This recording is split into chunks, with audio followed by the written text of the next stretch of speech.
Bonjour, j'espère que vous allez bien. Aujourd'hui, j'ai envie d'aborder une thématique qui est très importante selon moi pour qu'on puisse comprendre certains de nos schémas relationnels. Je vais aller dans des explications un peu plus scientifiques qui vont être aussi en lien avec des aspects spirituels. Mais surtout, on va vraiment explorer le système nerveux et comment nos différents schémas viennent influencer nos relations. Donc, j'aimerais juste partir de quelques notions de base. Notre système nerveux, la fonction de notre cerveau et de notre système nerveux, une des fonctions essentielles est d'assurer notre survie. Je ne vais pas entrer dans des explications très approfondies à ce sujet, mais j'aimerais juste comme souligner que nous sommes génétiquement programmés pour aller chercher du positif et fuir le négatif. Donc, pour aller chercher des sources de soutien, d'aide, des choses qui nous nourrissent, des choses qui nous font plaisir. Et nous sommes génétiquement programmés pour fuir toutes sources de danger, toutes sources d'éléments qui nous semblent mettre en danger notre survie. Cette programmation qui est très ancienne, aujourd'hui, dans les temps actuels, donc dans des temps qu'on va qualifier de modernes, continue à agir, mais d'une manière différente. Peut-être que nos ancêtres préhistoriques allaient chercher, par exemple, à chasser, à pêcher, donc le côté source de plaisir était plus dans vraiment la survie physique, donc la nourriture, fuir les prédateurs.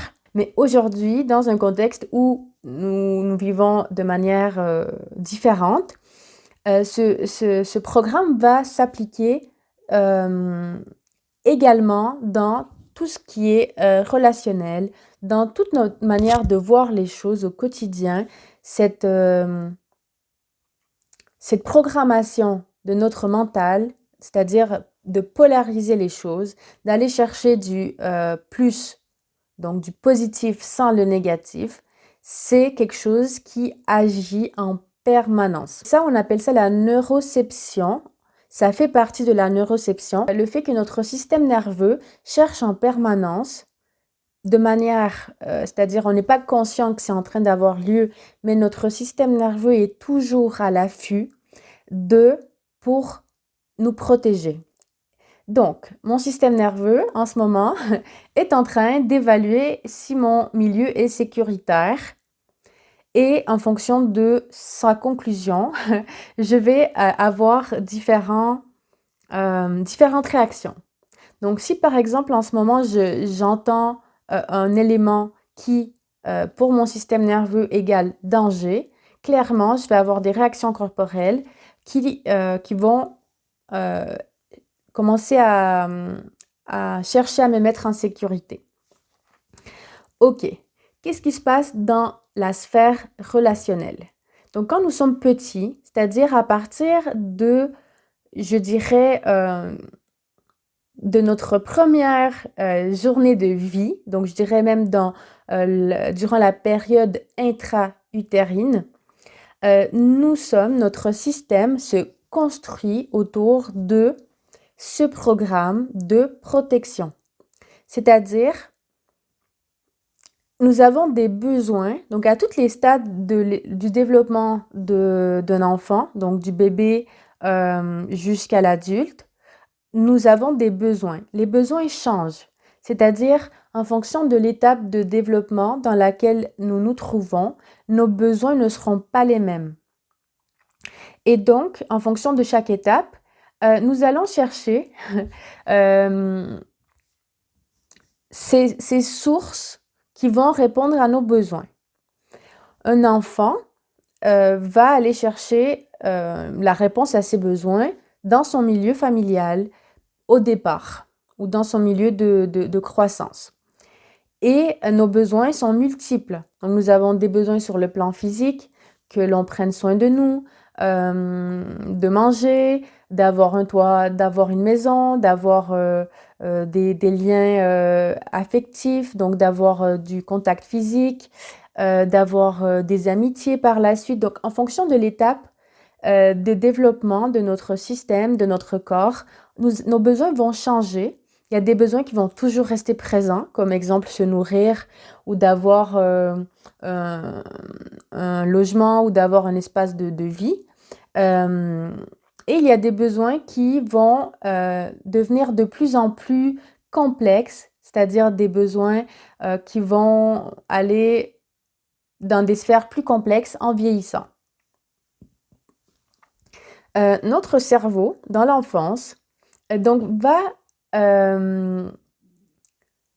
chercher à répondre aux attentes perçues dans son milieu pour pouvoir garantir sa survie. Donc ça, c'est vraiment un programme de base. Nous sommes tous conditionnés à passer par là, à passer par ces conditionnements, justement. Parce que toute la construction de notre identité s'est faite dans le temps. Donc aujourd'hui, avec une conscience d'adulte, même si je fais même si j'ai certaines prises de conscience, ça va pas enlever mes conditionnements d'enfant. C'est-à-dire, ça va pas se faire de manière automatique juste parce que j'ai une prise de conscience. Pour pouvoir travailler ces conditionnements d'enfant, il y a un travail, on va dire, de thérapeutique ou en tout cas de conscience justement à faire. En tout cas, à mettre en œuvre. Voilà. Ces liens, ces schémas qui se créent en lien avec beaucoup de situations différentes, avec vos figures principales de soins, c'est-à-dire les personnes qui prenaient soin de vous. Donc, ça peut être les parents, ça peut être les grands-parents, ça peut être des personnes à l'école, des professeurs. Donc voilà, tous ces schémas, tous ces liens qui se font au niveau du mental se créent en lien avec les personnes qui prenaient soin de vous et qui pour vous étaient des modèles. Ça, c'est sur le plan de l'enfance. OK. Pour pouvoir faire plaisir à ses parents ou à ses grands-parents ou à ces personnes, on a donc appris qu'on devait être d'une manière et pas d'une autre. C'est-à-dire, je dois être, par exemple, je dois être généreuse, offrir de mes ressources, offrir une partie de mes ressources pour que ma mère, elle trouve que je suis gentille. Mais quand je n'ai pas envie de partager mes ressources, par exemple, je ne sais pas, pour un enfant, je n'ai pas envie de partager mes chocolats, eh bien à ce moment-là, ma mère, elle me critique, elle me punit, elle dit que là, je ne suis pas gentille. Ça, pour le mental d'un enfant, c'est très important. Le mental d'un enfant va identifier tous ces éléments et va en faire des conclusions qui vont constituer vos programmes à l'âge adulte. Et qu'est-ce qui se passe dans nos relations?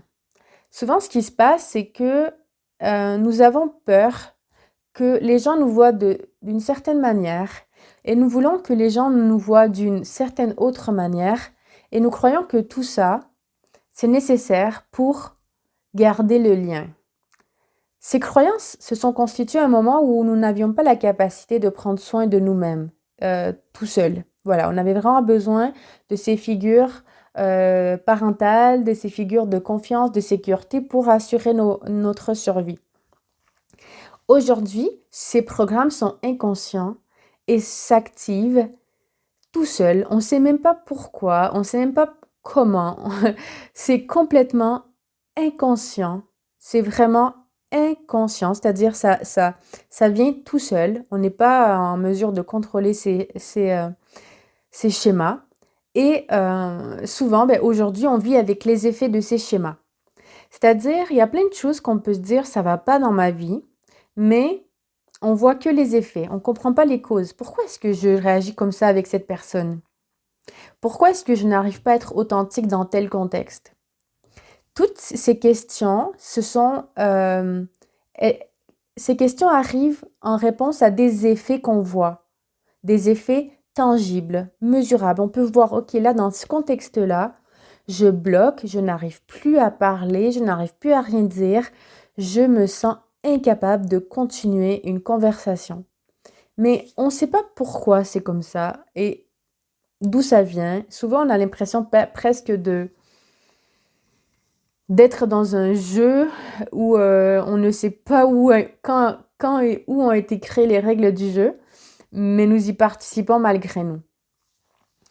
Ok, tout ça, ça a été créé dans l'enfance à partir de ce système de survie qui est là pour nous protéger et pour que nous puissions nous adapter dans notre milieu. Et le premier milieu duquel on fait partie, c'est l'endroit, la famille, c'est l'endroit où on a grandi au départ.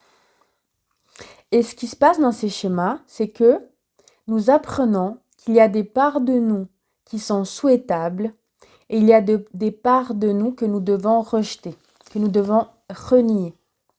Et en raison de ça, de ces conclusions qu'on a tirées, qu'il y a des parts qui sont bien, des parts qui sont mal en nous, ça va venir générer soit une forme d'orgueil, c'est-à-dire waouh, je suis trop contente qu'on voit de moi cette partie, je suis fière de moi quand on voit de moi cette partie, de moi, et ensuite de la culpabilité et de la honte. Donc j'ai honte que d'autres personnes voient de moi ce côté et je me sens coupable d'avoir fait ou dit telle chose parce que moi je veux pas être comme ça.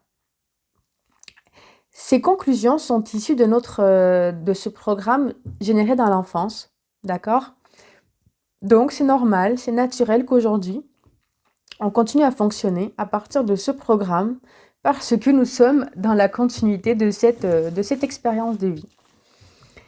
Ce à quoi je vais vous inviter aujourd'hui et pourquoi est-ce que j'ai commencé à enregistrer cette vidéo, c'est de comprendre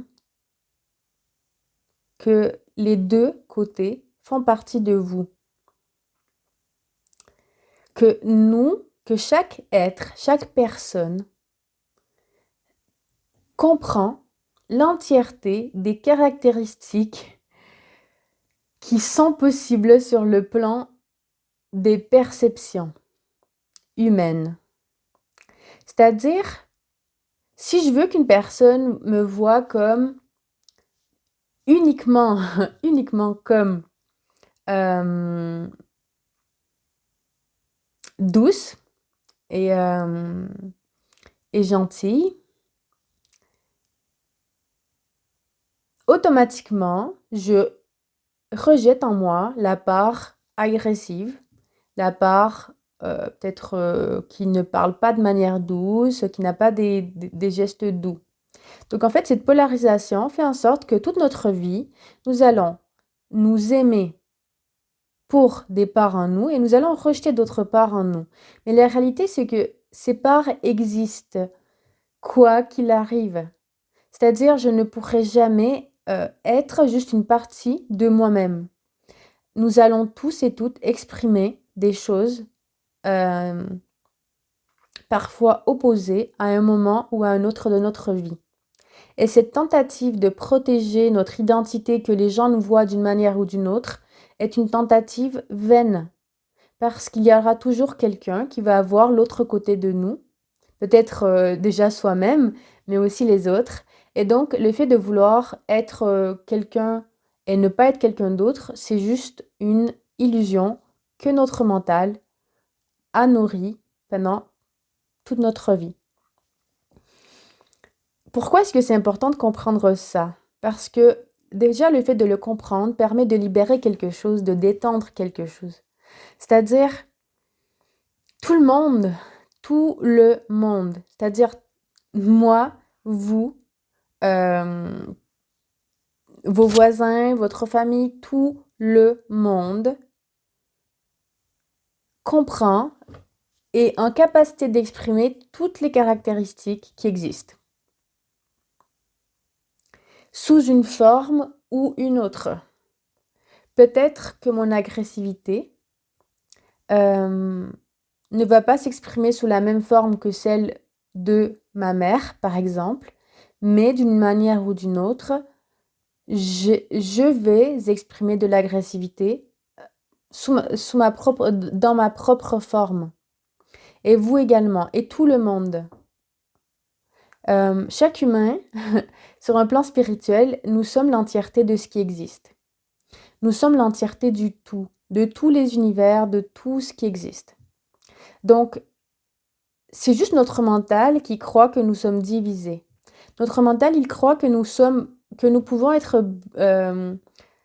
d'une manière et pas d'une autre. Mais en fait, nous sommes tout en même temps. La seule chose, c'est que nous allons exprimer ces différentes parts à différents moments, de différentes manières. Mais nous n'allons pas cesser d'avoir en nous des choses. C'est important de comprendre ça parce que ça permet d'intégrer et de cesser de se culpabiliser et de nourrir des états de honte en permanence. Pourquoi on se culpabilise? Parce que nous croyons être juste d'une manière et pas de l'autre. Et donc, dès qu'il y a une part de moi qui exprime l'autre côté, eh bien, je vais m'auto-punir d'avoir vu en moi une part que je n'aime pas. Et qu'est-ce qui se passe dans nos relations? C'est la même chose. On va dans un contexte, disons qu'on va dans un contexte public, dans un salon, dans un événement public. On a une image qu'on veut projeter. Et plus qu'on s'accroche à cette image, plus que nous allons nous sentir faux, pas authentiques, pas réels. Plus que nous allons nous sentir dissociés de nous-mêmes. Parce que notre cerveau, notre mental, il le sait, vous le savez, que vous n'êtes pas juste ce que vous voulez montrer, que vous êtes les deux côtés. Et donc, cette partie de nous se sent constamment dans un sentiment d'imposteur. C'est-à-dire, ok, cette personne, elle voit que j'ai l'air gentille, mais elle ne sait pas que des fois, je me sens aussi, l'opposé de gentille. Voilà. Bon, gentil, c'est une étiquette. On peut aller de manière beaucoup plus précise. Qu'est-ce que je fais pour dire que je suis gentille? Mais ce que je veux dire, c'est que c'est le fait de vouloir préserver ces images, ces masques, qui fait qu'on n'arrive pas à se sentir authentique avec les autres. Et ce qui se passe, c'est que les autres vont voir en nous des choses que nous, on ne sait même pas que c'est ça que les autres voient de nous, en fait. Et donc, cette tentative de préserver des masques est complètement inefficace parce qu'un jour ou l'autre, et ça, vous devez connaître, on connaît tous et toutes des personnes qui sont dans les extrêmes, c'est-à-dire une personne qui veut avoir l'air tellement pure ou tellement pleine de vertu, mais qu'en fait, de l'autre côté, elle exprime complètement le contraire. Et plus que nous nous accrochons à des identités, à des masques, plus que notre personnalité sera dissociée, polarisée. Donc d'un côté, on va avoir l'air waouh, trop souriant, et quand on arrive à la maison, on va avoir l'air des personnes les plus froides au monde. Pourquoi? Parce que notre mental ne peut pas vivre avec une polarisation aussi extrême. Donc quand nous amenons nos polarisations à l'extrême, notre corps, notre être se sent pas authentique. Et donc on a plus d'énergie en fait.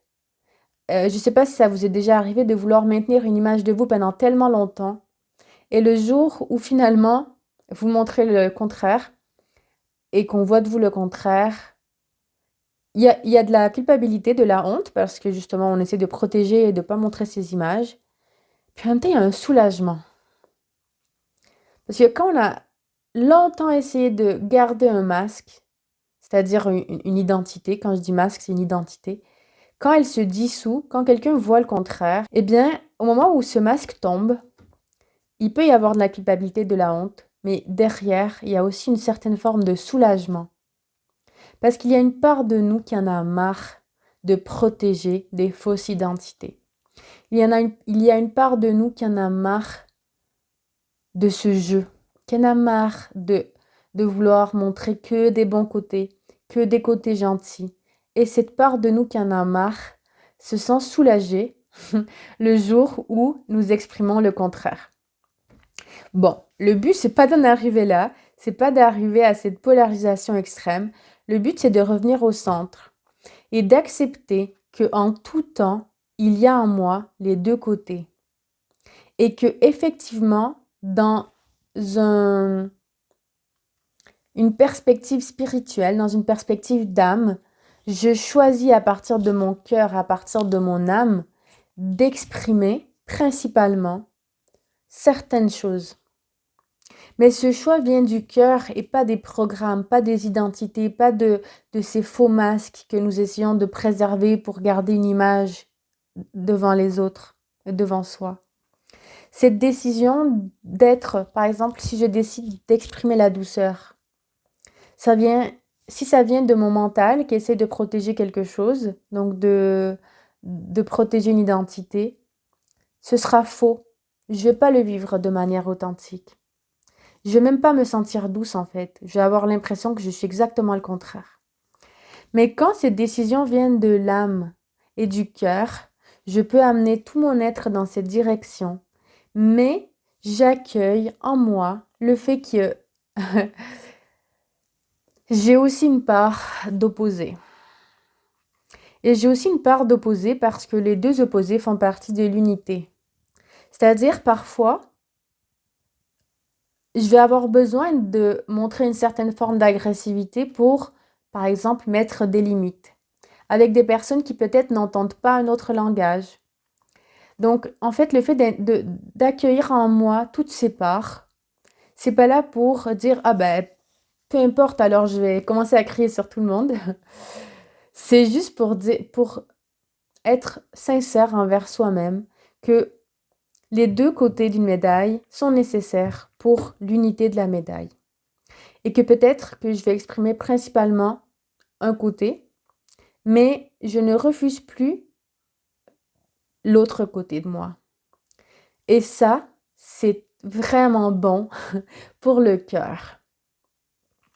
Parce qu'à partir du moment où je m'aime entièrement pour toutes ces parts, parce que je sais que ça fait partie de qui c'est partie des possibilités, pas de qui je suis. Donc je ne m'identifie plus à ces parts, mais je sais que ça fait partie des possibilités de l'expression de mon être. Eh bien à ce moment-là, ça fait du bien.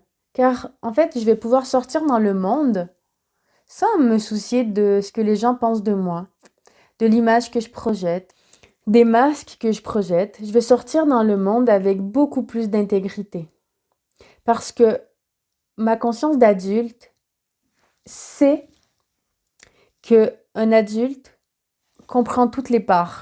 C'est comme si vous, aujourd'hui, vous disiez, moi, je suis adulte, je ne suis plus enfant, je ne suis plus un ado. Eh bien, je vais vous dire, vous êtes tout ça en même temps.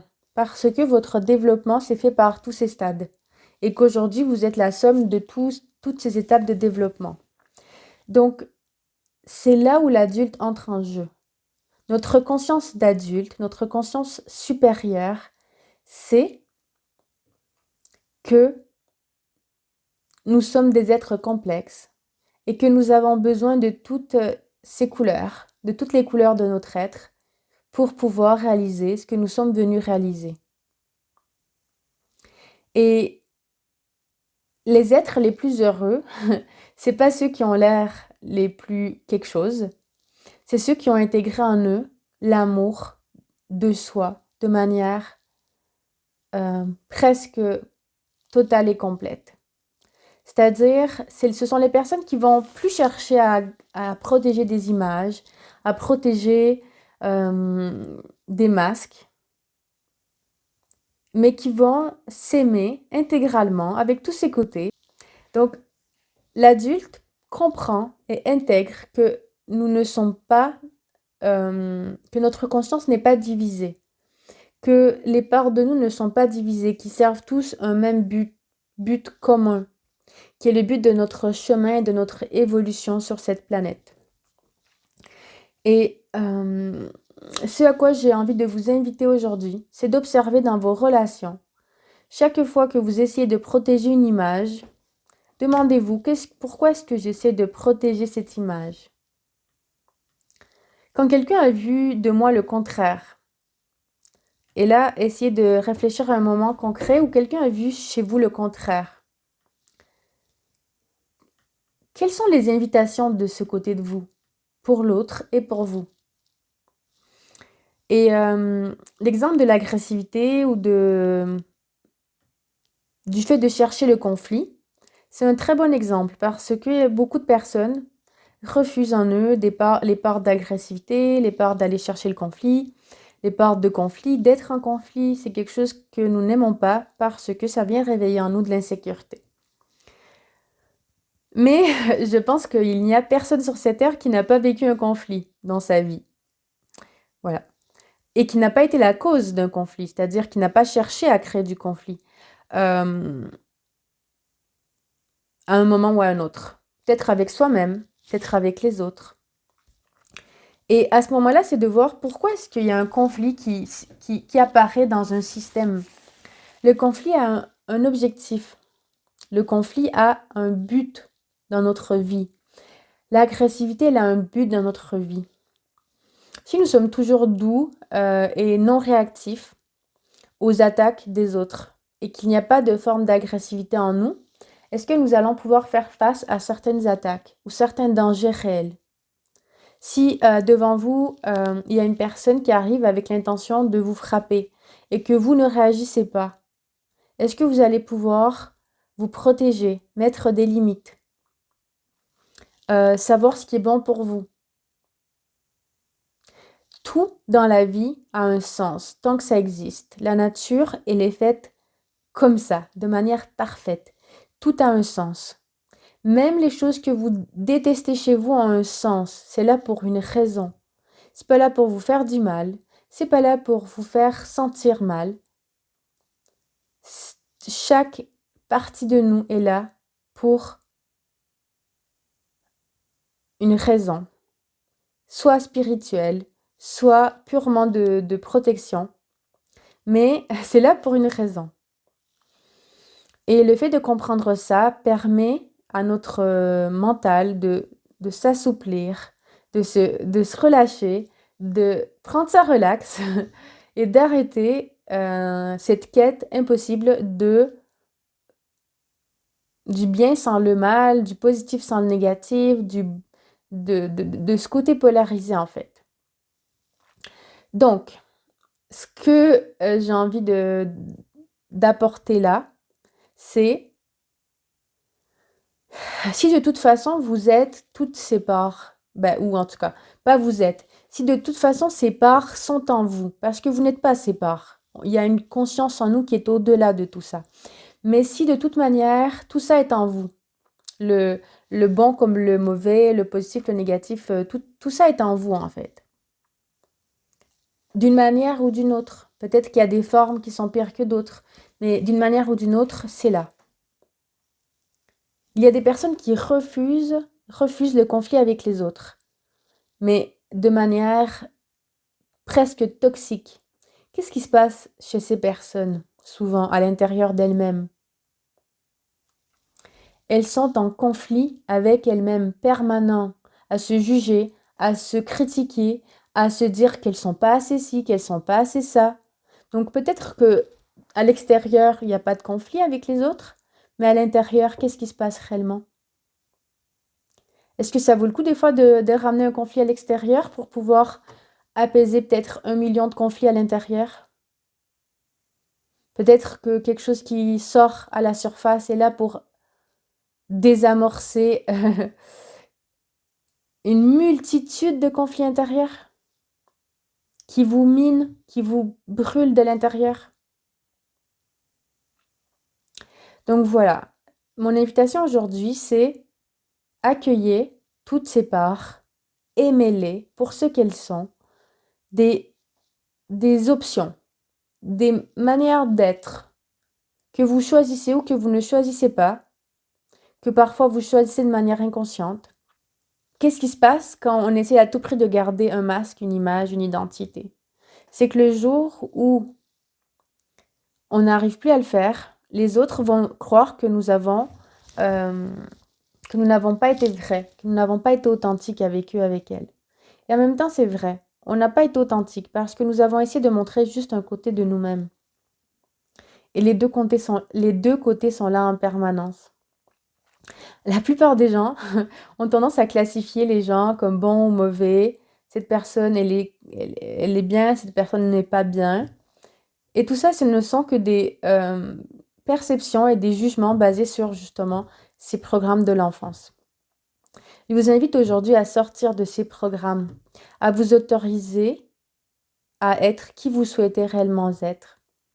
Et vous allez voir que dans cet espace, quelque chose devient meilleur.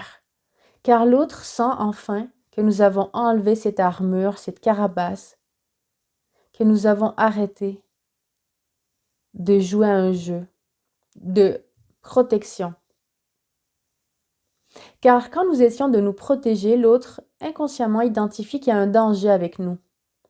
Si j'essaie de me protéger face à vous, vous allez inconsciemment sentir qu'il y a un danger avec moi.